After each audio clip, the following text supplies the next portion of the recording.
உங்களுக்கான இன்றைய வாக்குத்தத்தம். நம்முடைய இரட்சகராகிய இயேசு கிறிஸ்து பிரசன்னமானதினாலே அந்த கிருபை இப்பொழுது வெளிப்படுத்தப்பட்டது.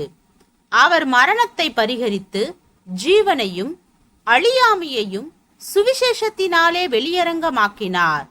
அதற்கு நான் பிரசங்கியாகவும் அப்போஸ்தலனாகவும் புற ஜாதியாருக்கு போதகனாகவும் நியமிக்கப்பட்டேன்.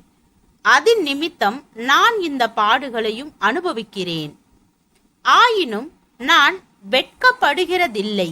ஏனென்றால் நான் விசுவாசித்திருக்கிறவர் இன்னார் என்று அறிவேன்.